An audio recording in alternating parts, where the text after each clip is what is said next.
Stéphane, on reviendra tout à l'heure sur cette complexité que vous avez décrite pour nous.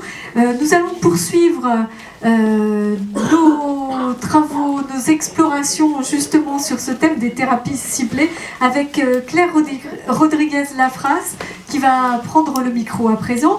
Elle est chercheure, professeure des universités, elle est aussi praticien hospitalier et elle travaille au LRCM, Laboratoire de radiobiologie cellulaire et moléculaire à Lyon Sud, où elle dirige une équipe de recherche sur la radiobiologie. Et vous allez nous expliquer effectivement ce que la radiobiologie peut contre le cancer. Nous vous écoutons, madame. Merci beaucoup. Vous me laissez tout de même 15 minutes ? Oui. On a un peu de retard. Bonjour, je suis ravie de pouvoir échanger avec vous cet après-midi. Je suis ravie également de voir le docteur Pascal Romestin, puisqu'on parle de mon équipe de recherche et c'est en partie grâce à elle qu'il y a une quinzaine d'années, mon équipe a pu débuter ses travaux puisqu'elle nous laissait accès à un irradiateur pendant de nombreuses années avant que nous puissions en acquérir un. Voilà, donc je vais vous amener maintenant... Je vais vous amener dans le monde de l'infiniment petit en vous parlant des nanoparticules et en particulier des nanoparticules radiosensibilisantes. Donc nanoparticules rêve d'hier, c'est un fait et l'homme que vous voyez sur cette diapositive n'est ni un acteur de cinéma ni un musicien, c'est un éminent scientifique, prix Nobel de physique en 1965. Et il a été le pionnier, il a été le premier à évoquer l'utilisation potentielle de ces nanoparticules en médecine ou dans d'autres domaines. Donc en 1959, dans une conférence, il a dit « Les principes de la physique pourraient permettre à l'homme de manipuler la matière à l'échelle nanométrique, voire à l'échelle de l'atome, et d'atteindre le niveau des cellules humaines. » Alors, qu'est-ce que l'échelle nanométrique ? Eh bien, il y a une définition, ça concerne un domaine de dimension qui est compris entre 1 et 100 nanomètres. Un nanomètre, c'est 1 milliardième de mètre, c'est 1 millionième de millimètre, donc on est vraiment dans l'infiniment petit. On va définir un nano-objet, c'est un matériel qui a au moins une de ses dimensions externes dans le domaine du nanomètre. Donc une nanoparticule, elle va avoir ces 3 dimensions dans le domaine du nanomètre, alors que les nanofibres ont 2 dimensions, etc. Donc pour être plus concret, voici le domaine des nanoparticules en bleu.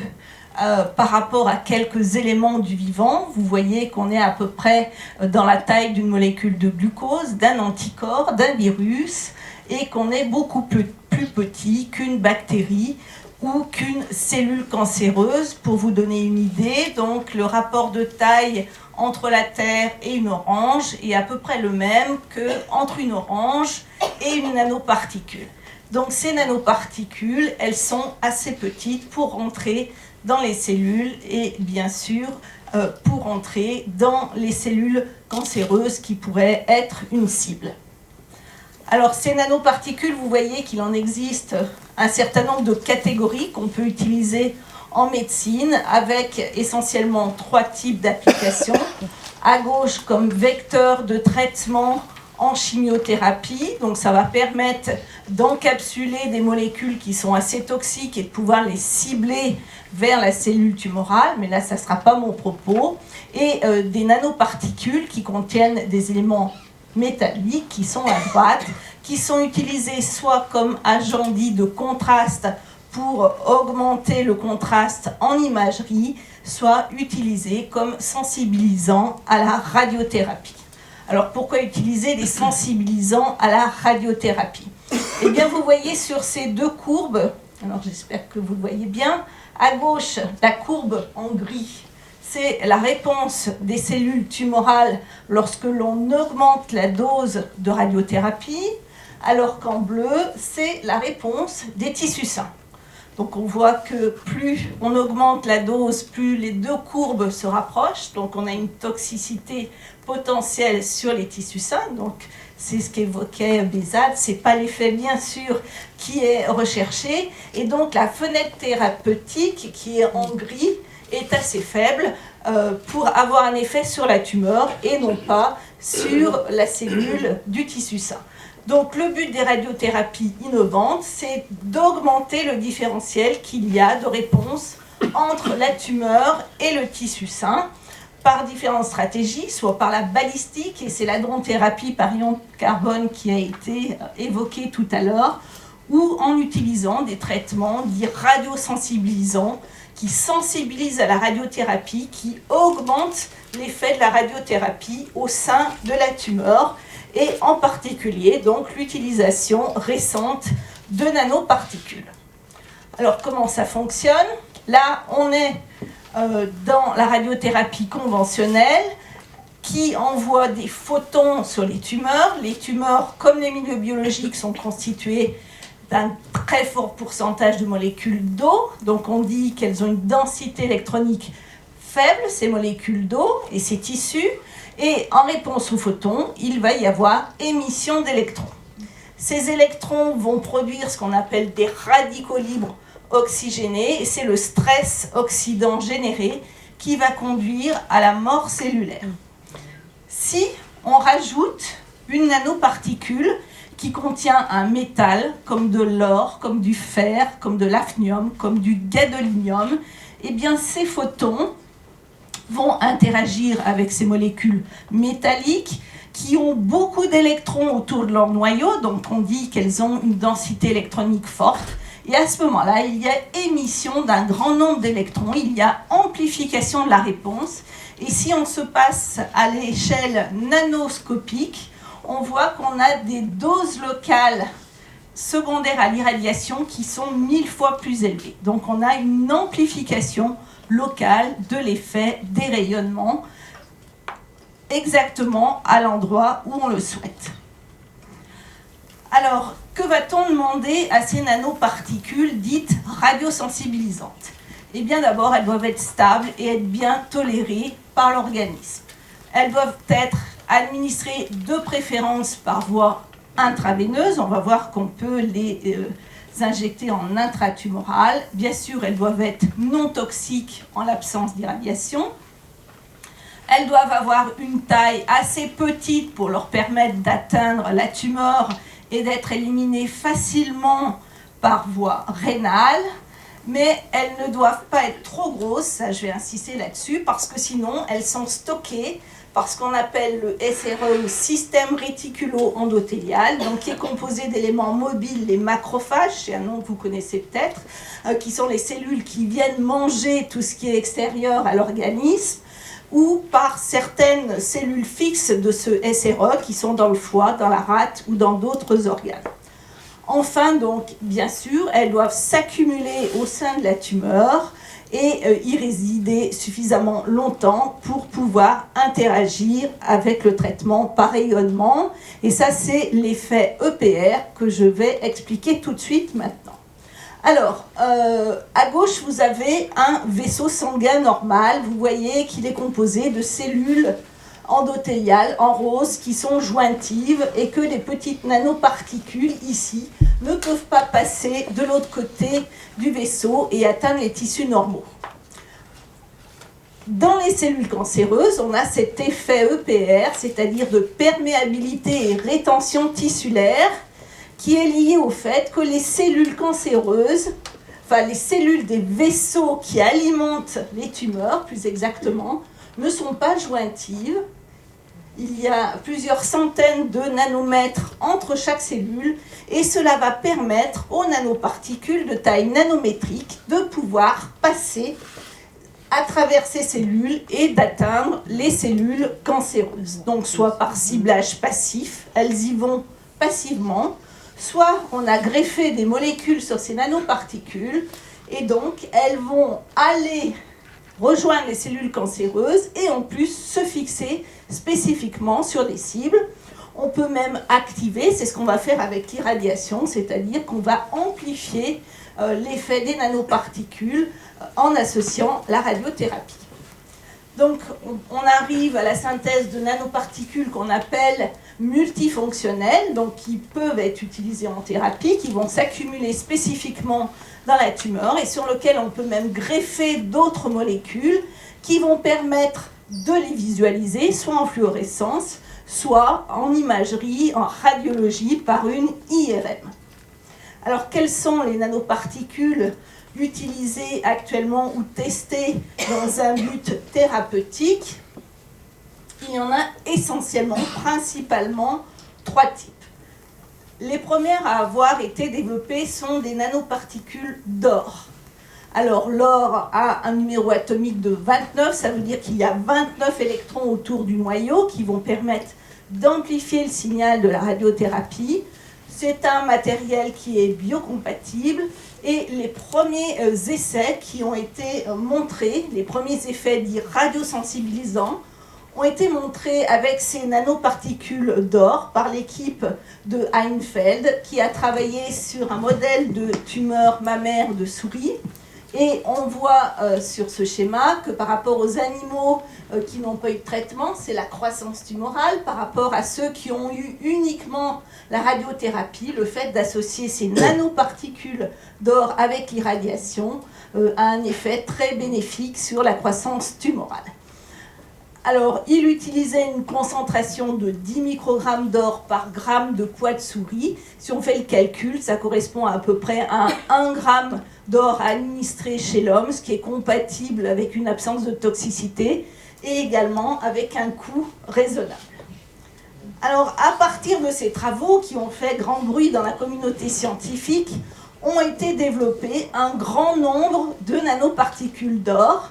Donc celle-ci avait quelques nanomètres, donc différentes tailles, de 10 à 100 nanomètres, différentes formes, différentes formulations, et on a obtenu de très nombreux résultats. Et il y a des dizaines, voire des centaines de publications donc dans les cultures cellulaires, chez l'animal, sur ces nanoparticules, avec des résultats parfois contradictoires, et la description, voire même de toxicité. On voit bien ici sur ce schéma, donc quand on augmente la taille des nanoparticules, on voit qu'elles sont de moins en moins dans la tumeur et elles sont de plus en plus dans les organes comme le foie, la rate, le poumon ou le cœur.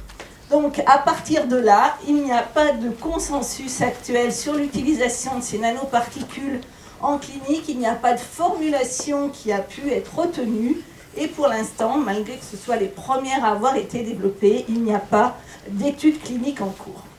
Le deuxième type de nanoparticules concerne les nanoparticules d'hafnium. Donc vous voyez que le Z égale 72. Il y a plus d'électrons autour du noyau que dans l'or. Elles ont une taille de 50 nanomètres, donc elles sont relativement grosses. Elles ont été développées par la société Nanobiotics et elles ont une bonne tolérance et une toxicité minimale chez l'animal, mais en revanche, compte tenu de leur taille, elles peuvent être captées par le système réticulo-endothélial. Donc ce qui fait que pour l'instant, les premiers essais cliniques, les 2 études cliniques qui ont lieu d'ailleurs en France, à l'Institut Gustave Roussy, ont utilisé un mode d'injection intratumorale, puisque du coup, ces nanoparticules vont être séquestrées à l'intérieur de la tumeur. Donc dans le sarcome des tissus mous, ils utilisent cette injection en différents points à l'intérieur de la tumeur, puis 24 heures après, il faut une radiothérapie en diminuant les doses, donc 50 grès avec 2 grès par jour pendant 5 semaines. Puis ensuite, il y a une chirurgie qui, du coup, va éliminer les nanoparticules résiduelles. Un deuxième essai débute dans le cancer des voies aérodigestives supérieures avec une injection intratumorale suivie d'une radiothérapie. Donc, il nous reste maintenant à attendre les résultats de ces études et savoir pour l'avenir donc quel est le devenir de ces nanoparticules d'oxyde d'hafnium. Le troisième type de nanoparticules concerne des nanoparticules contenant des atomes de gadolinium, donc un autre métaux dont le numéro atomique est 64, donc proche de l'hafnium. Ces nanoparticules ont été développées à Lyon, sur le site de la DOA, par Olivier Timon, qui est chimiste, et sont donc développées par la société qu'on appelle NanoH. Donc voilà à quoi ressemblent de plus près ces nanoparticules. Vous avez en rouge et bleu un réseau central qui correspond en gros à de la silice, comme du verre, donc c'est tout à fait inerte. Derrière, vous avez, autour plus exactement, vous avez ces molécules qui sont des chélatons, c'est du DOTA, qui est utilisé dans d'autres applications cliniques pour chélater justement des métaux toxiques. Et au sein de ces chélatons, vous avez un atome de gadolinium. Donc par nanoparticules. Juste encore pour la béotienne que je suis, chélaté, ça veut dire quoi? Chélaté qui est capable de capter. Voilà, on va dire, parce qu'il y en a un qui est positif et l'autre qui est négatif. Merci. Voilà. Donc ces atomes de gadolinium sont entre 8 et 9 autour de la nanoparticule, ce qui va avoir un effet d'amplification de la réponse à la radiothérapie. Donc on imagine les photons qui arrivent, une première gerbe d'électrons qui naît d'un atome de gadolinium. Ceci est amplifié à tous les atomes de gadolinium environnants, et à partir de là, donc, la fameuse interaction avec les molécules d'eau, la production de radicaux libres et la mort de la cellule tumorale. Alors nous avons, au sein de mon laboratoire, nous avons travaillé et nous travaillons encore sur ces nanoparticules lyonnaises. Et je trouvais intéressant de vous montrer comment la cellule tumorale les internalisait. Donc vous voyez ici les petits points noirs qui sont en microscopie électronique, ces nanoparticules. Donc la cellule va émettre des espèces de pseudopodes, de bras, des invaginations, vont internaliser, recouvrir ces nanoparticules qui rentrent dans la cellule et qui sont ensuite internalisées et vont avoir un effet cytotoxique quand on associe la radiothérapie. Donc on a montré également qu'elle permettait de sensibiliser à la radiothérapie des souris porteuses de cancer des voies aérodigestives supérieures par rapport aux souris qui ont une croissance tumorale exponentielle non traitée, celles qui ont juste la radiothérapie. L'association des nanoparticules et de la radiothérapie donc entraîne une très forte diminution de la croissance tumorale, voire une guérison. Et ici, sur des coupes des tumeurs de souris, on voit qu'on a beaucoup plus de points verts, donc les cellules meurent, et on a beaucoup moins de points marrons, donc les cellules tumorales ne prolifèrent plus. Alors, ces nanoparticules ont l'avantage de se concentrer dans la tumeur. Il n'y a pas de toxicité chez l'animal, donc, puisque c'est en vue d'application clinique. Il y a eu de très grandes études de toxicité chez le rat, chez le macaque, en vue d'une production qu'on appelle GMP pour l'utilisation clinique. Donc, comme elles sont toutes petites, elles sont très rapidement éliminées par voie rénale. On voit ici l'injection intraveineuse à la queue de la souris, le passage au niveau des reins, la concentration au niveau de la tumeur. Et si on regarde donc sur les organes ensuite, on voit qu'il n'y a pas d'accumulation dans le foie, le cerveau, la rate, le cœur, les poumons, et que seuls le rein et l'urine sont marqués par ces atomes qui sont rapidement éliminés. Donc cette efficacité a été montrée dans un certain nombre de modèles de cancer, glioblastome, gliosarcome, mélanome, cancer pulmonaire. Donc ça a été fait par de nombreuses équipes en France et dans le monde. Et des premières études cliniques sont programmées pour 2016-2017. Donc dans le cancer des VADS à Lyon et dans les métastases cérébrales à Grenoble après une injection intraveineuse. Donc c'est le souhait de ne pas avoir d'injection intratumorale. Donc nanoparticules, réalité de demain, je pense qu'on n'en est pas très loin. Vous voyez ici le nombre d'études cliniques qui croît régulièrement avec les phases 1, 2, 3 au cours des années. Donc il y a des protocoles en cours, il y a des protocoles à venir. La France est vraiment au centre de ces développements. Je dirais en conclusion qu'il faut faire très attention, bien sûr, à la toxicité qu'on évoque pour d'autres types de nanoparticules qu'on trouve dans les pulvérisateurs, dans les crèmes, etc. Donc attention à la toxicité, à la taille des nanoparticules. Et il est important aussi de développer le ciblage à la tumeur par des molécules spécifiques pour éviter les injections intratumorales. Voilà, je vous remercie.